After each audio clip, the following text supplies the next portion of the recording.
Cuma kadang-kadang kita tengok di antara ifrat wa tafriq, wasatiyah kita. Hari ini kita berkawan, tadi saya sebut berkawan dengan orang bukan Islam yang tidak menghina kita. Ada satu lagi kumpulan yang mengaku Islam tetapi secara terang-terangan menghina sahabat-sahabat Nabi. Sebut nama Sayyidina Abu Bakar, cerca. Sebut nama Sayyidina Umar, perli. Sebut nama Aisyah, membuat tuduhan-tuduhan yang jahat. Orang-orang begini, tuan-tuan jangan mudah terpengaruh. Kadang-kadang mereka berlindung, menonjolkan diri mereka seolah-olah mereka inilah tokoh pejuang Islam di akhir zaman. Kami menentang mereka. Bila ada orang menghina Nabi, terus jatuh hukuman bunuh. Kita pun naik semangat, takbir kuat-kuat. Inilah pejuang Islam di akhir zaman. Tuan-tuan kena ingat, mulut yang mengeluarkan fatwa bunuh Salman Rushdie kerana menghina Nabi. Kumpulan ini juga yang menghina Sayyidina Abu Bakar, Sayyidina Umar, Aisyah radhiyallahu anhum. Karena itulah saya ingat, kita nak berwasatiyah dalam kumpulan ini, kena ingat apa sumbangan mereka terhadap Islam yang sebenar. Kita nampak mereka hebat, kononnya nak jaga Palestin. Apabila berdepan di antara Yahudi dengan orang-orang Lebanon, kumpulan ini menunjukkan kekuatan. Tapi hari ini, tuan-tuan yang hidup di alam dunia yang nyata hari ini, hari-hari tak baca surat khabar. Baca surat khabar, duk tengok berita bola saja kita. Duk tengok berita orang bercerai saja.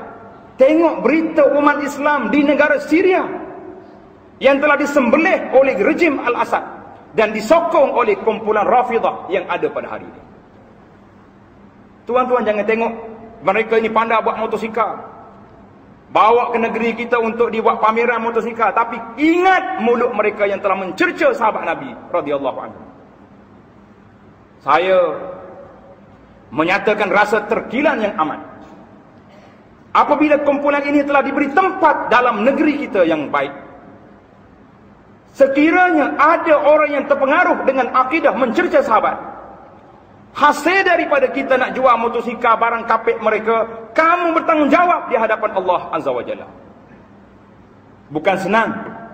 Sahabat Nabi, Aisyah isteri Nabi yang disayangi, Nabi kita wafat di atas ribanya, telah dicerca oleh kumpulan ini. Kita bawa mari, kita beri tempat kepada mereka untuk berniaga dengan kita. Ini bukan wasatiyah namanya. Nak wasatiyah dengan cara lain.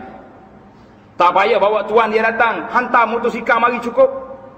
Hantar barang-barang mari, tasbih cukup. Tapi kalau bawa tuan yang boleh mempengaruhi masyarakat, ini satu perbuatan yang melukakan hati umat Islam. Di saat ini mereka sembelih sahabat-sahabat kita. Umat Islam di negara Syria disembelih hari-hari, siang dan malam.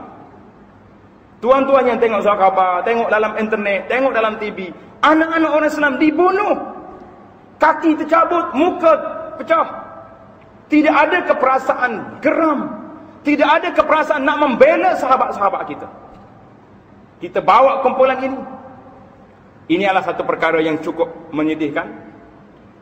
Dan kita banyakkanlah mengangkat tangan berdoa kepada Allah Azza wa Jalla supaya Allah Ta'ala beri kemenangan yang cepat kepada umat Islam Ahlus Sunnah di Syria dan juga sahabat-sahabat kita di Iraq dan di lain-lain di atas muka dunia ini, termasuk di Malaysia ini, supaya Allah Ta'ala hapuskan golongan-golongan pencerca sahabat ini.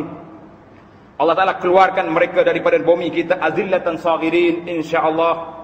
Dan pada hari yang Jumaat yang mulia ini, banyakkan selawat kata Nabi sallallahu alaihi wasallam kerana perintah Allah dalam Al-Quran, innallaha wa malaikatahu yusalluna 'alan nabi ya ayyuhalladzina amanu sallu 'alaihi wa sallimu taslima.